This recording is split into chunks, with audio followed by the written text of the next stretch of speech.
Welcome to the DNA Talks podcast, where we take on the mission of unlocking the code of your genetics.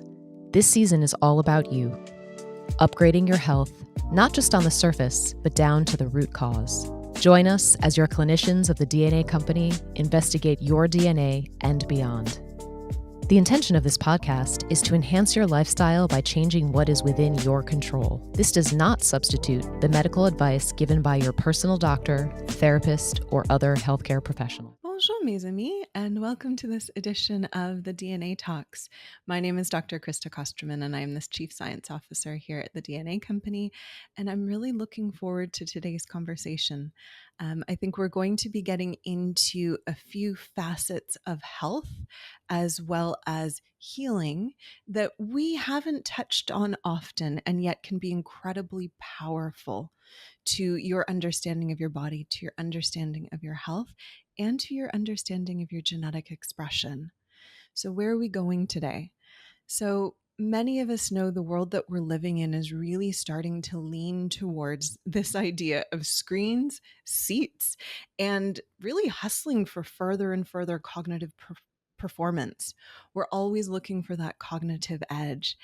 And through these endeavors, through our screens, through AIs, we're starting to lose a little bit of touch with our body. We're becoming strangers to it. And this is in direct opposition not only to health, but to some of these goals, to some of these cognitive optimization goals that we may have. So today, what we're going to be exploring is how our body and how our body experiences the world directly contributes to not only our state of mind and our ability to perform cognitively, but how we feel within our body and how our health is going to be manifesting because of the way we're feeling within our body. So, having this wonderful conversation with me today is Dr. Emily Splichal, and she is here with us to talk all thing body experience, feet, and beyond. An audience that will make sense soon, I promise. Dr. Splichal, welcome. It's good to have you here with us. Thank you so much. It is a pleasure, and I'm excited to explore what we're going to talk about. Yeah. I wonder, you're new to our DNA audiences, and so I wonder, before we dive into all these goodies, if you could just introduce yourself, let people know who you are, and let them come to love you as I have. Absolutely. Thank you. So yes, so Dr. Emily is what I go by. I am a podiatrist, but I consider myself a functional podiatrist as well as a human movement specialist. And then in addition to being a clinician, I'm the CEO and founder of Naboso, which is a sensory-based product line. I just want to share an important context to how I view human movement and my patients and patient presentations is really through this neurosensory lens, which was not really taught to me during traditional podiatry school, which is heavy biomechanical and mechanical based. A lot of that work was done outside of when I completed my medical training. And I'm very much fascinated in fascial systems, fascial connections in the human body, how we relate to gravity, and how everything from mood, memory, and movement is connected to our sensory experiences. Well, thank you for that. I appreciate that. That gives us many points to jump off and within. I value those that continually learn. Yes. So I want to start perhaps with our experiences within our mind and how that can feed into the body, and how, in ways that we may not expect it, our fascia, our body, our sensory experiences contribute to that, right? So I wonder if we can start off on, or talk to me a little bit about how our senses, our body feed into our mental experiences. Yeah, so everything is about feeling and connecting to our physical body. Perception and awareness of self is how we first start to connect to our autonomic nervous system, which is a perception of safety. Am I safe? Are you going to be shifted into a more fight or flight or a freeze response? A lot of that is grounded or connected through perception of self. And that's where, if you feel that you are starting to get into perhaps a more elevated state, a fight or flight state. You start to feel a little bit anxious, or your mind is starting to move a little bit faster, and there's maybe some uncertainty or dysregulation. Oftentimes, people will say, you know, feel your body, you're looking around, you can kind of like touch your legs, you could squeeze your fists, you could contract your muscles. Those are all sensory anchoring methods because, again, the power of how perception of self feeds into this autonomic nervous system, which is part of the overarching nervous system, right? You have central and peripheral, and under your peripheral nervous system is somatic, so somatosensory, which is movement based, and then autonomic, which is this interpretation of your emotional state. We'll move Mhm. into that. If I may share real quick that the fascial system, which is the connective tissue web throughout our entire body, has over 100 million sensory nerves. So that is a lot of sensory nerves that Yeah. are feeding into the brain. And I consider our fascial system, this connective tissue web, as an extension of our brain because Mm. of that many sensory nerves. It is seeking information. Every movement that you do inherently is stimulating your fascial system, which is stimulating the sensory organ and talking to the brain, which connects to Mhm. perception of self. There are some people who speak about the fascial system as the organ of consciousness. So there's a very powerful crossing between sensory perception, consciousness, emotion, movement, and regulation. Mhm. Okay. So if I'm hearing you, because I want to ground this, because I think a lot of time people come in with this idea that what goes on in my head, what goes on in my brain is by and large influenced by the brain, by neurotransmitters. Whatever's happening up here, it's, assuming I give it enough oxygen and enough nutrition and I'm not damaging it by bumping myself on the head, this is what is controlling my experience. And I've seen over the past decade, maybe people have started to open up that perception a little bit, in particular to the gut, right? We're hearing that the gut is a second brain and that there's a lot of nervous system innervation down there. And so people are saying, okay, maybe there's something that goes on in here that's connected as well to the gut. And what I'm hearing you say is you want to break that further out of the box Mhm. and say, really, there's a lot more than just the gut. The brain is connected to the shockingly, the brain is connected to the entire body. Yes, yes. And the gut brain axis is a very powerful, well established connection, and the power of even the microbiome that Yeah. is producing serotonin. And you can take psychobiotics that are very important to mental health. So I feel that Yeah. that aspect is very well established. So yes, can we extend that even further to the connective tissue and to the rest of the body? And when you study a lot of trauma and somatic work, so somatic Mhm. experiencing or release work in relation to trauma, a lot of it has to do with reconnecting the experience in your physical body. And that bridge is really what's freeing to the individual from these potentially traumatic experiences. Is as soon as you connect the dots of the conceptual experience of that traumatic and you feel it in the body, that kind of Yeah. allows it to be free. Yeah. So I wonder if we can explore how people through movement and through fascial engagement can Mhm. shift this. And this comes top of mind to me in part. So in our DNA 360, in our mood and behavior section, we explore a few different genes that can predispose people very much to being genetically wired to store memories, in particular traumatic memories. And we very quickly establish link between amygdala and those genes, right? But the solution doesn't necessarily sit within just amygdala.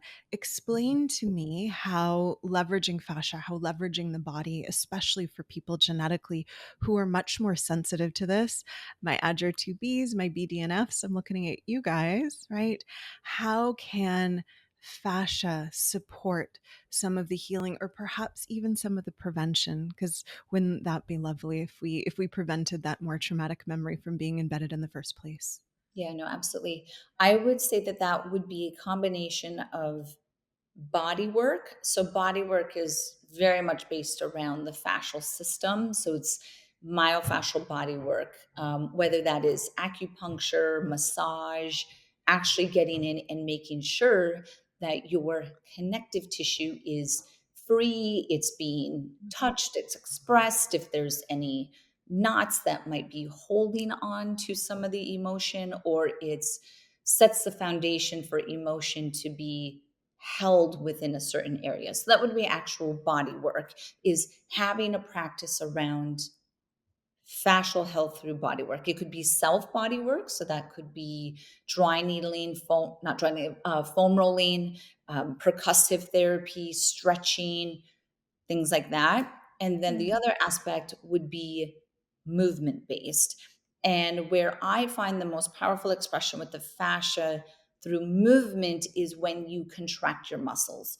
So your muscles, you have your muscle group, which is surrounded by fascia. And then every muscle keeps breaking down smaller and smaller. So you have muscle fibers, and then you have fascicles, and it keeps getting, while each component of that muscle is interwoven and surrounded by fascia, which means it's interwoven by this very special nerve tissue. Mm. And that nerve tissue, which is sensory, it senses, it feels, is how you can start to connect to these potential somatic emotions by doing things like lifting weights, something where it's forcing you to contract and to feel your body and to be really present and embodied during the lifting of the weights and the contracting of the muscles is where I find this powerful connection. Oftentimes, when people think about exercise and movement in mental health, they think about endorphins, where like a runner's high. And I think that that's Mm. a powerful connection. I truly believe, just through my practice, being in the fitness industry, working with chronic pain patients, and then my own self exploration through mental health, trauma healing, all of that, is that it's not just this runner's high that we're trying to achieve that is what taps into the positive benefits of movement for people from a mental health. I truly believe it is the contraction of the muscles and the stimulation of the fascia and the sensory nerves that connects you to your physical body, and that's what's unlocking the power. What I'm hearing from you, from a trauma, and even just it sounds like from a wellness perspective in general, we need to diversify some of the idea of movement and exercise, breaking out of just kind of, because right now weightlifting is very trendy within the industry, and I love it for women, I love it for people, I don't want to take people away from it. Mhm. But there's this idea that if I go to the gym, 3 to 4 times a week, do my weightlifting, maybe toss in a little bit of cardio, my Mhm. body is covered.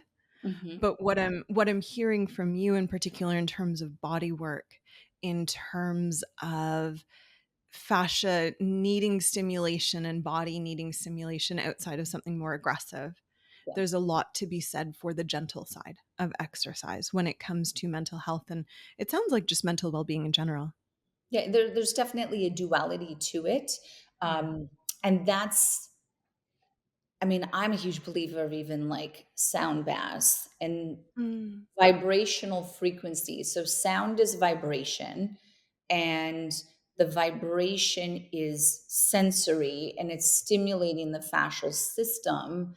So even something like that is a fascial based Mm. practice, right? And it's how to find the sensory stimulation through the expression of these different approaches, right? And I think Mm. different personalities gravitate towards different things. Some people love more the meditative yoga approach to movement, where others have to do a very aggressive CrossFit type style.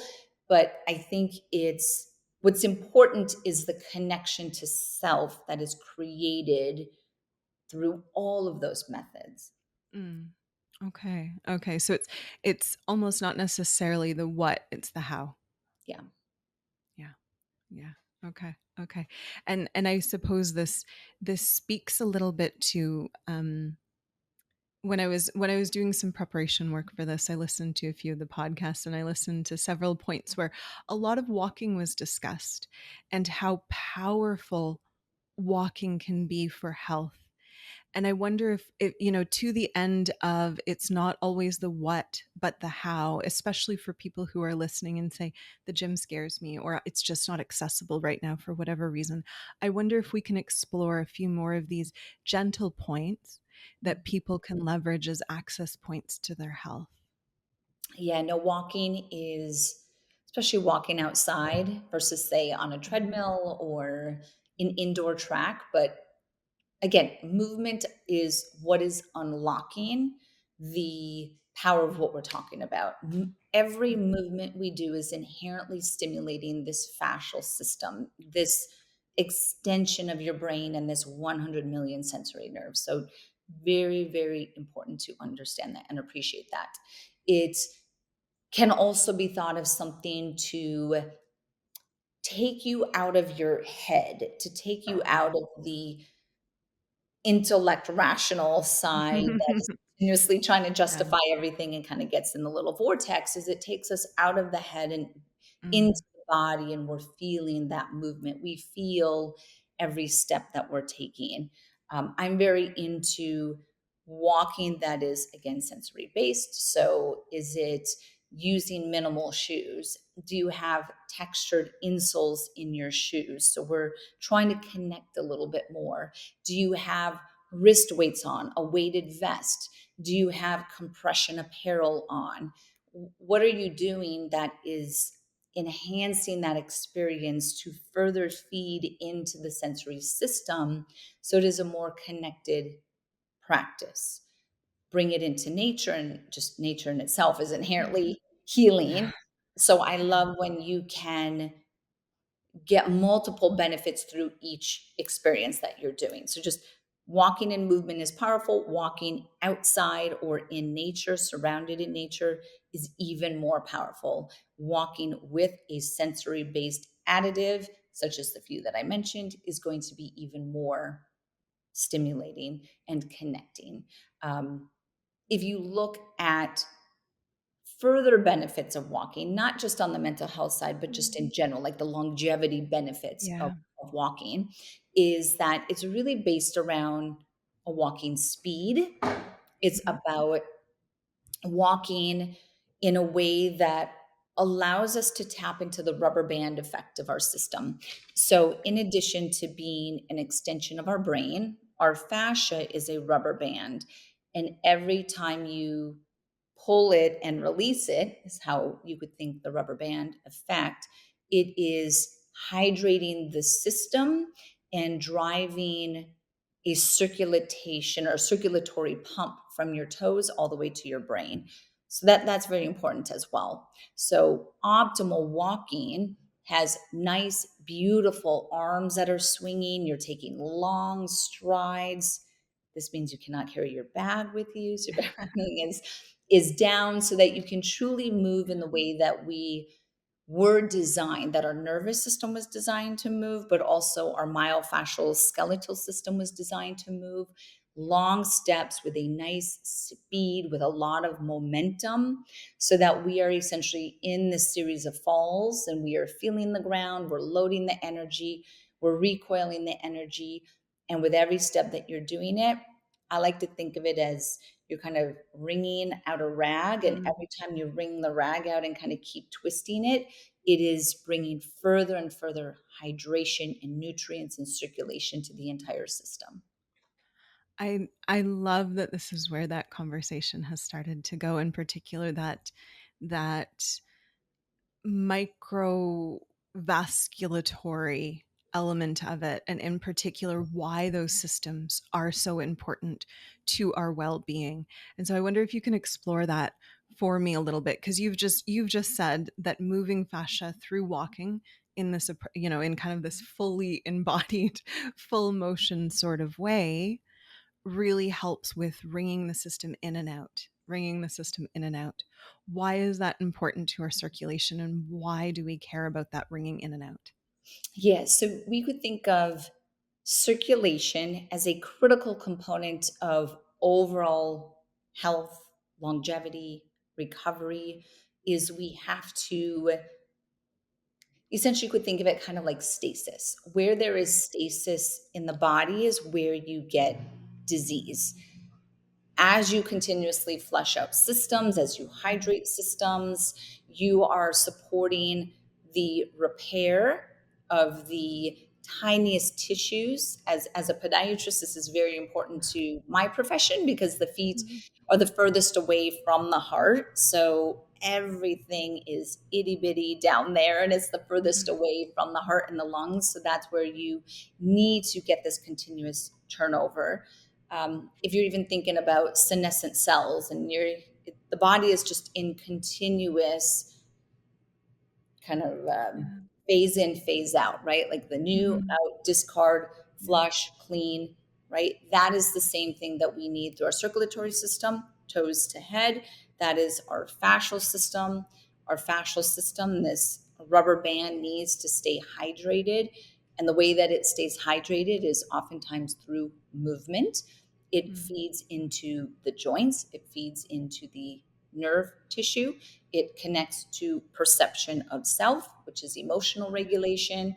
It supports the circulatory pump to the brain, which stimulates brain derived neural growth factor, which is cognitive protective. Mhm. So all of this is just a small snapshot of why I truly believe that movement is a critical component of the longevity story.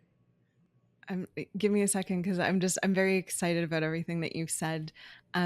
We see modern society has lost movement, right? We sit in front of a desk, and I think that's starting to be captured and appreciated because we're now calling a sedentary lifestyle the new smoking, Mhm. right? And I find when people come to me, I've done a lot of DNA 360 reviews. And so what that would entail is walking through someone's genes from a functional perspective. And oftentimes, we'll see suboptimal BDNF presentations. So you've talked about that movement will encourage BDNF.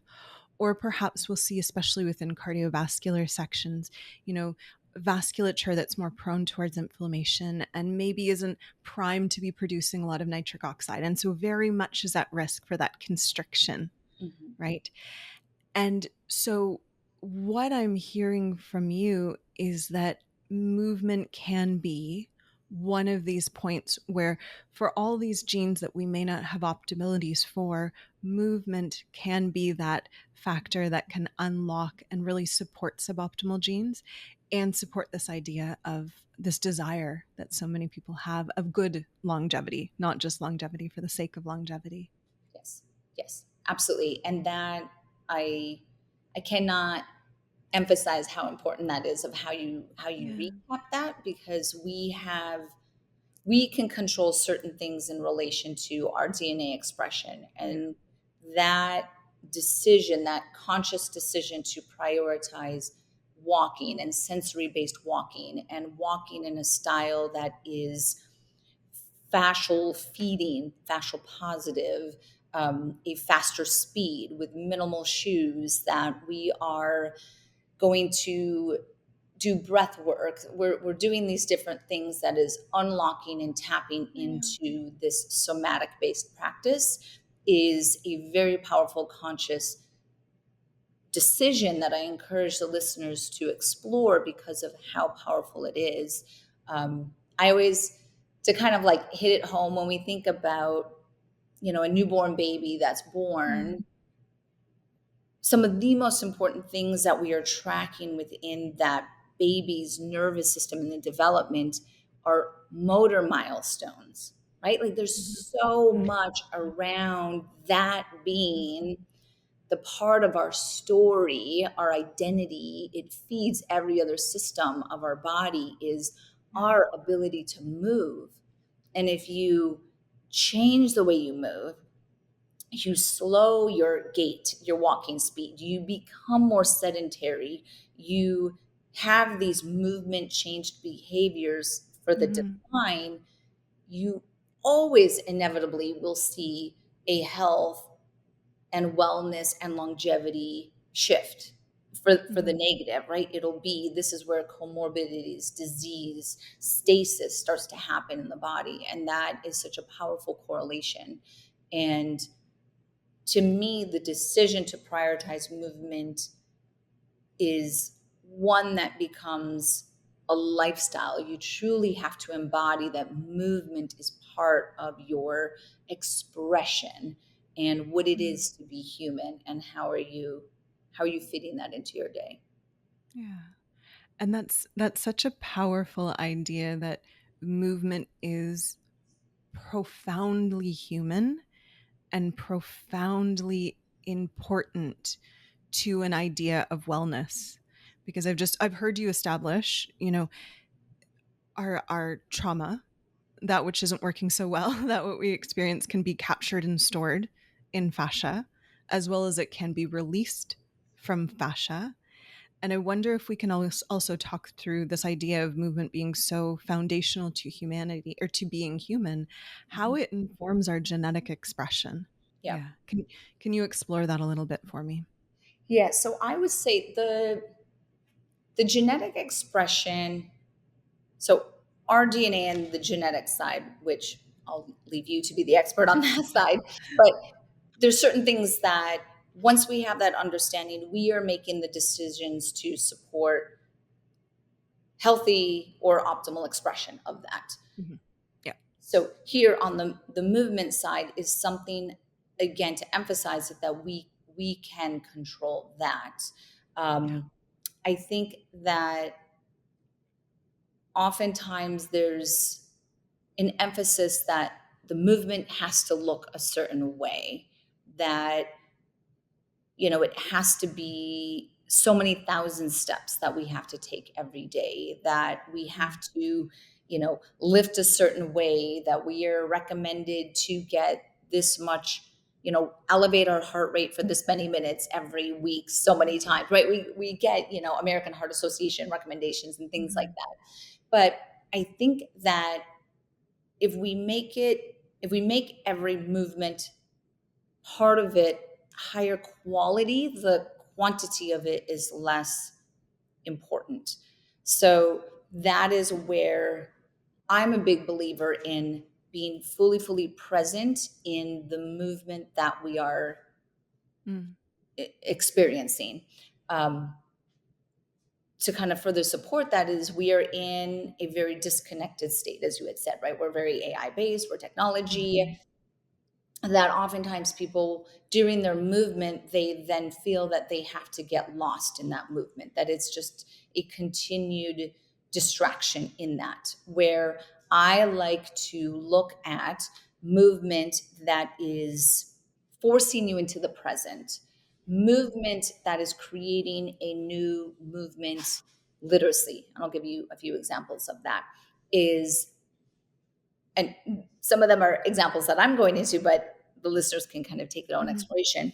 So I recently started doing ballroom, and ballroom dancing is a very complex movement language that I am starting in my 40s into Love it. this movement exploration that is very brain stimulating, because it's like literally learning a new language, right? So that is Mhm. choosing a movement where movement is beneficial for the effect of what we just said, but then we're choosing a style of movement that has these additional benefits. It's also based on music, and there's a lot of research Mhm. around the power of music and how that connects us to ourselves, the therapeutic component of music and rhythm. Our nervous system gravitates towards rhythmic based movements, dancing, walking. It could be a step class. It could be, a yoga flow or something. So everything that has a rhythm component or a music element or a sensory, or it's in nature, it's outside, it's new. All of that is further supporting the longevity benefits of movement. Um, one other real quick example that I'll share is going to be, maybe sound extreme for the listeners, but let's say like Olympic lifting or powerlifting, right? Yeah. Something out there where We have such a variety of listeners. I promise you there's a few okay, Olympic so there's lifters on someone the call. who's loving the Yeah. Olympic lifting. Okay, so with something like Olympic lifting, is imagine you're taking 100 pounds and you're like snatching it over your head. I'm just trying to emphasize that there's a dangerous component to it. Mhm. So as soon as there's risk, or it's a little bit like I could get hurt, I could actually get hurt from something like this, then that forces your brain into a different brainwave state because it's forcing you into the present moment. Yeah. That, from a mental health perspective, is profound, Yeah. profound. And if any of the listeners have heard or explored around mental flow, and to get you into a flow Mhm. state, is oftentimes movement is what drives Yeah. someone into flow. Yeah. And by getting into flow and being that fully present, that your brainwave change, that's powerful. And that's another component of how I think about movement and the influence on our genetic expression. Is Yeah. it could mean so many different things. Yeah. Well, I think what you're tying together, so I think people often when they see their genes or when they're trying to approach a healthcare plan in the name of prevention, right? Or in the name of trying to fix something. We talked about mental health at the beginning and maybe, embedded trauma. They're very quick to run towards supplements, and they're very quick, well, some, and I love this, some are quick to run towards diet, and Mhm, some again will pick up exercise, forgetting that those pieces are incredibly important and the needed building blocks in order for much of this repair, but they don't set a stage for a nervous system that is able to actually bring about and support this. mhm, Right? We know that optimal genetic expression and optimal health and optimal healing happen in states where the body is in rest, because when we are in more that parasympathetic state, we are not resting, we are defending, right? So you're really positioning movement, and I love that you wrapped in music, so like dancing mhm, and communications with the body through flow as a way of putting us into a better nervous system state, which mhm, then of consequence optimally supports genetic expression and healing. mhm. Absolutely. Yeah. The more present and embodied you can be during your movement practice, Yeah. the greater you will reap the benefits of that movement. If that is hard for some of the listeners to conceptualize, the embodiment and the fully being present during a movement expression, then that's okay initially, because it's just the act of moving. I think what's important for me, for the listeners of what you're trying to connect here, is that I've been in the fitness industry for over 20 years. It's another part of my profession that I didn't share, but I've been very heavily involved in the fitness industry. Is that I feel at first glance, when we are told that maybe we have a genetic predisposition for anxiety or depression, and that some of the recommendations for that is making sure that you exercise. Mm. It's just broad, right? Exercise Mhm. could Yeah. mean I'm going to go to the gym and walk on the treadmill. That's what it could mean for many people. Is okay, I have to sign up for a gym, and then, or maybe I'll take, some of the group exercise classes that Yeah. are like lifting weights, right? So we're keeping it kind of very, to me, those feel very methodical and mechanical and disconnected.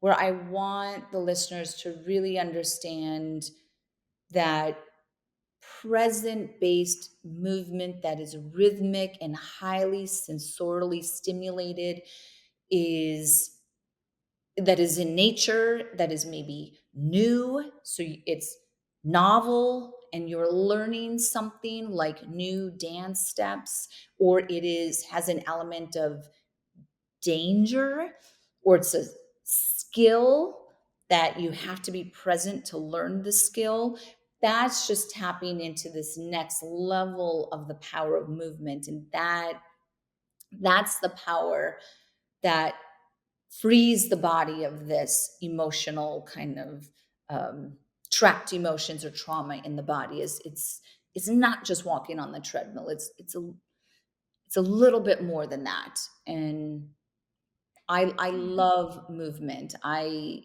get so emotionally connected to the power of human movement and Yeah. motion and movement, and how critical it is to everyone's health, wellness, and longevity story. So I want to encourage the listeners to push a little bit more into what movement means to them.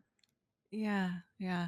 I think it's interesting that you're bringing, and we haven't, through this podcast audience, I want to acknowledge we haven't exactly been citing research and studies, but through your body of work, Dr. Spiegel, I know that, or Dr. Emily, I know that you're very science forward, and to me, it's interesting hearing this.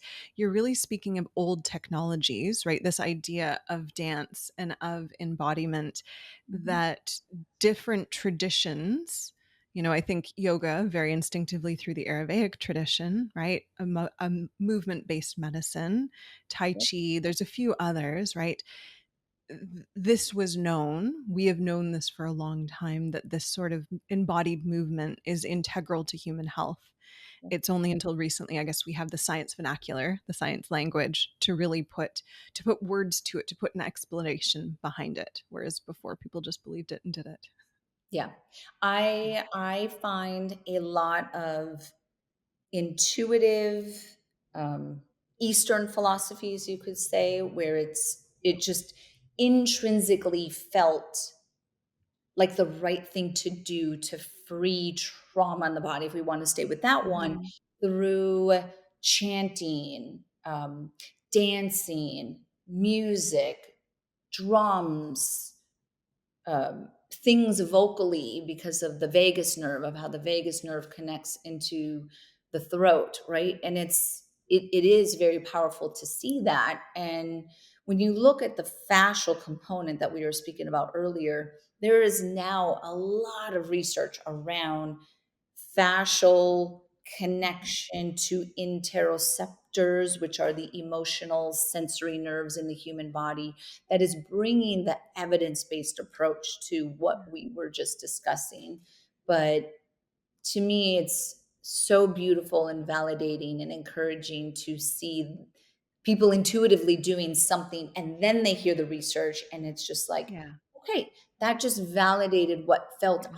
authentic to my body. And honestly, the things that feel the most authentic to you are the ones that you are driven towards anyway. Yeah. Yeah, I see that a lot. Interestingly, when I do DNA 360 consults, I see that often when people, I'll articulate, this is what your genes are saying about you. You have a propensity for overthinking, or perhaps you have a propensity, you don't digest carbohydrates well, whatever it might be. People were like, "Oh, I always thought that," but I just never really, I didn't know it, which is interesting to me in the sense that they can experience it and know it within their body, but if their brain, if they haven't been academically told it, Yeah, it doesn't quite cross that threshold of like, this is real and true. And yeah, that speaks again to that disconnect that we have with body. Yeah. yeah. I think it also encourages people to trust themselves a little bit more. Mm. I'm very Yeah. into, your body is so intelligent. I mean, that's some of the gut brain axis, is your body Yeah. is ridiculously intelligent, and it knows well before you consciously know what is the best thing that you should be doing, or the direction that you should be moving, and things Yeah. like that. So, but then as a fellow academic, clinician, is that it just is one extra thing, especially to behavior change, is when you Yeah. do see the actual clinical data showing this is your expression of your DNA, then it's like, okay, that's what I needed to hear. And Yeah. I love both of those. Yeah. So I wonder to that end if perhaps you can help audience understand a little bit. So so you have someone sitting at home and they're like, I have never actually considered my own experience within my body or ever considered how do I integrate that, right? I wonder not necessarily how someone could start that, but how someone could almost start to do that litmus check. Like you as a podiatrist, I know that you do a lot of sensory work and there's a lot of focus on fascia, on the microvasculature and whatnot. How can people go about getting not an exact reading of where their body's at, but perhaps an awareness of, what I'm doing is okay, my body's doing pretty okay, or maybe there's opportunity to better support my fascia, my microvasculature? How would people know that, especially that person who's sitting at home and being like, I've never thought about this. I don't know how my toes are feeling. Yeah. um, so I often will encourage people to start with an awareness of themselves. So I actually teach a body schema. So body schema is your mind's mental picture of your body in space. It's your brain's map of your body. And to me, this is a first step of someone really becoming embodied, is just like, how does the mind see the body? This is a movement based perspective, but it does connect to emotional and trauma and even cognitive performance. So, the body schema practice is based around, you could just sit, you could stand, you could lie. And I have people shut their eyes and just start to see their body in space, see/feel. So, there's a powerful interplay between seeing and feeling. And as you're doing this, is you want to start and you will start to feel/see your head. And you just really want to connect with the size of your head as it is sitting on your shoulders.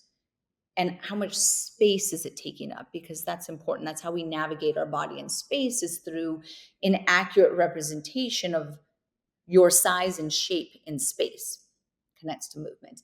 And then I will guide people through their neck to their shoulders, all the way down their hands, hips, torso, leg, knees to their feet. And you're literally just visualizing it and seeing it and feeling it. That practice, which may sound like a meditation, call it that if you want, is how our mind, our nervous system connects to our physical body. That to me, I truly believe is everyone's step one, is just literally doing what I had said. Lie in bed and just see and feel and connect and just be like, okay, if my eyes are shut, do I feel my hands, right? Without looking at my hands, do I feel my hands? Do I feel every finger in the size of my hands? You're connecting. To then help people, which connects the fascia a little bit more, is if any of the listeners have heard of foam rolling. I feel like foam rolling is quite mainstream now. It could be, go get a $10 foam roller from Amazon and you are literally just kind of connecting and rolling to your body. I like more massage sticks. At my company, Naboso, we have a neuro stick and there's little textures on it. And you're essentially just kind of rolling and stimulating the skin, and directly under our skin is our superficial fascia, which is allowing you to start to tap into these 100 million nerves. So you're just doing that, right? What you could do is roll the body, let's say with the neuro stick or the foam roller or massage stick, and then lie down and do that body schema exercise I just described. Because now you're pre-stimulating the nerves that you can then feel it a little bit easier. That's another way that we can start to do it. I like to get people then up in gravity, because gravity is ultimately the most important sensory stimulus that we experience every day, is gravity. And if we didn't feel gravity, we wouldn't be able to stand on our 2 feet. So it is innately part of our movement story, is gravity. And so if you're able to kind of see and feel your body when you're lying on the floor, on a bed, sitting in a chair, how do you translate that to you standing in gravity? No shoes, no socks, stand on the floor, hardwood floor, tile, and you're just going to stand there with your arms nice and relaxed by your side. Of course, be safe. If you have balance issues, hold on.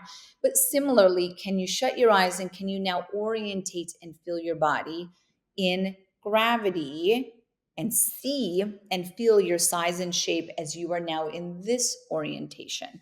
So it's essentially starting to practice into that. Um, could you release your feet? Sure. Could you do that? Could you do dry brushing? That is another one of my favorite Mm. ones that you could do, and that's supporting the lymphatic system at the same time. So we're starting to bridge this perception of self, feeling the fascia, talking to the fascia, connecting to your breath. So breath work is another really powerful practice, that as you're doing it, you're feeling and connecting to your body. Um, when we shut our eyes, it's easier to feel internally when our eyes are shut because there's less distraction. You can kind of focus inward. Also, when you take away one sensory system, such as shutting your eyes, you just took away your visual system.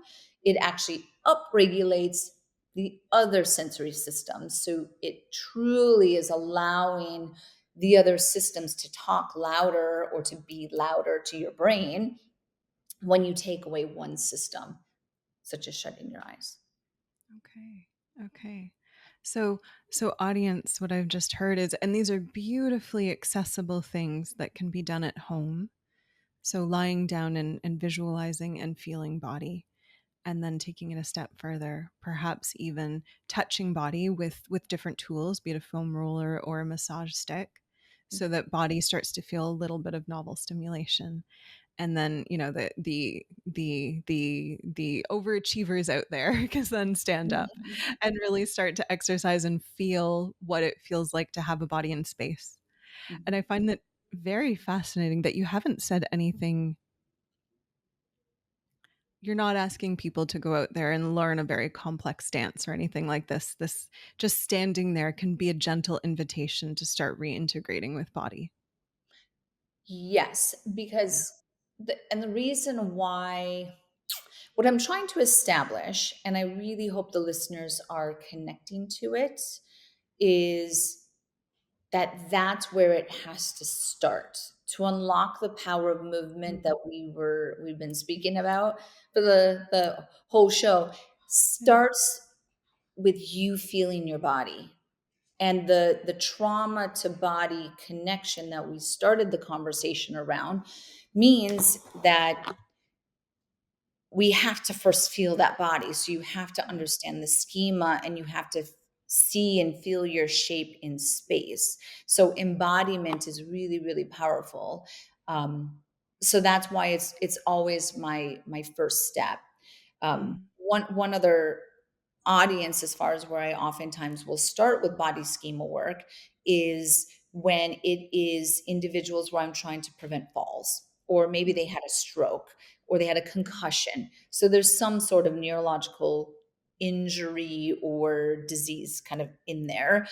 Mhm. Is I always make sure that we are reestablishing connection to your schema as Yeah. step one. If you aren't connected to your schema, which is your Mm. mind's visual perception of your body in space, then the rest of it is you're kind of moving without all of the puzzle pieces. Mm. And not to diverge on a different direction, but I feel that this is really important in children because children are not Mm. moving the same. And I truly believe that there will be a shift in movement literacy and connection to schema and movement accuracy and emotional regulation because of a lack of embodiment. Yeah. So this is such a powerful step one that I encourage the listeners to explore. Yeah. I love it'll I it's interesting you bring up children, right? Because I think we're now raising the first few generations where there's this idea that body and mind truly can be disconnected based on the way they're engaging with internet and kind of virtual spaces, be that an AI or be that, social media or whatever it is. But there's such profound disconnection. And then we're also in parallel to seeing this incredible rates of anxiety and depression and, things that we try to scapegoat exclusively around diet and lack of exercise, but this conversation of embodiment and how that informs everything that's happening within body isn't there. Right. and which goes back to my first passion, which is sensory, and that's why I believe Yeah. it is also a sensory Yeah. based story. And I love that you had said that, to be human is movement. Like movement is a kind of a expression of being human. Yeah. And the other component of that I would add is that we are also sensory based beings, and we cannot forget that everything is based around sensory perception of sensory internal, perception of sensory external, interoception, exteroception, how we navigate to our internal environment, which goes back to that gut brain, Yeah. into our viscera, and interoception, and that Mhm. regulation of our internal calibration of safety or lack of safety. And then it's also how we relate externally to the rest of the world and external objects. Yeah. Yeah. Yeah. Which is so powerful to our state of health and expression of genes. And I hope our listeners did take note of what Dr. Emily has said in regards to ways that you can start engaging and incorporating this into your day to day, because I would offer it's becoming more and more important. I'm growingly surprised at how many people come into my practice who have not ever considered, do I feel well and comfortable within my body? Never having considered that. And then when you ask that question, they think about it. There's an innate discomfort within their own body that they thought was normal. Mhm. Yeah. Yeah. It says something that we perceive discomfort as comfort, or dysregulation is actually regulated, or disconnection is actually connected. But that Yeah. that is very, very well stated, because I truly feel that. Yeah. Yeah. Yeah. And it the ramifications or the ripples of that, right? To DNA and health and longevity and mental wellness and beyond. Hmm. Yeah. Absolutely. Yeah. So, Dr. Emily, thank you so very much for being here with us today. I valued this conversation. I valued that you really, at least you've inspired me, and I would speculate you've inspired some of our audience to start thinking about incorporating a little bit more movement. And actually, you might be the perfect person to do this. Before we do this, I have a special treat for us both. But before we do that, is there anything, Dr. Emily, that you would like to share with our audience, or anything that you feel that we skimmed over, or that you just want to make sure that our audience hears from you today? Yeah, if I could just add the last part about the Please. feet, just because Please. of the podiatrist in Get me. your foot nerd on. Yes, yes, I just have to underline and emphasize the feet one time, is that what's really, really powerful to accessing everything that we were speaking about is also really bringing in the sensory side of the foot, and an appreciation that the only contact point between the body and the ground in this movement story that we were speaking about is the skin in the bottom of the feet. And that's on purpose. There's a very specific reason for that. There's thousands of touch nerves on the bottom of our feet. And to further feel grounded, to feel anchored in your body, to feel safe, to feel control when you stand in gravity, to feel the ground when you walk, means that you have to truly feel and see your feet.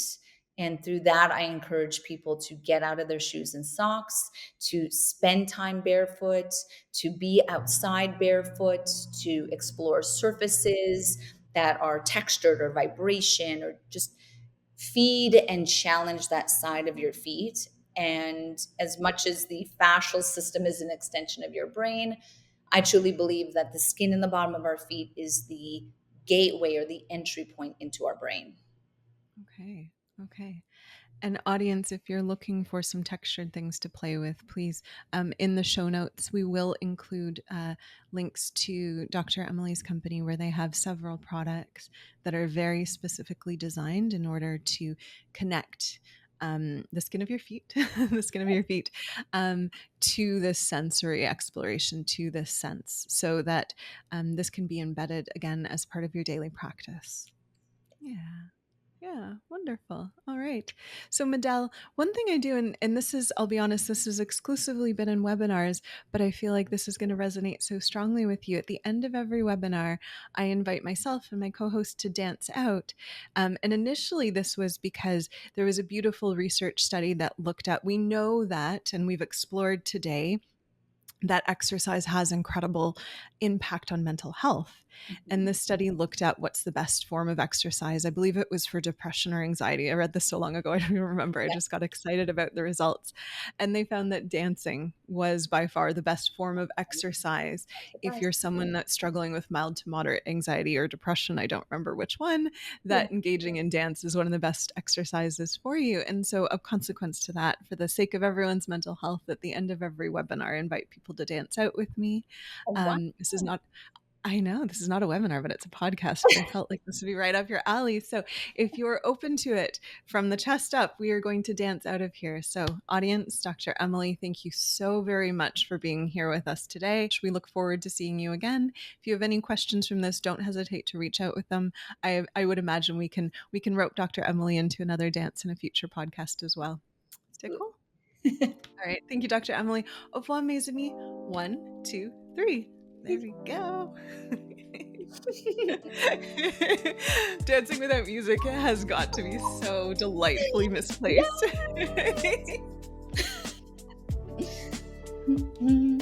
Au revoir, mes amis.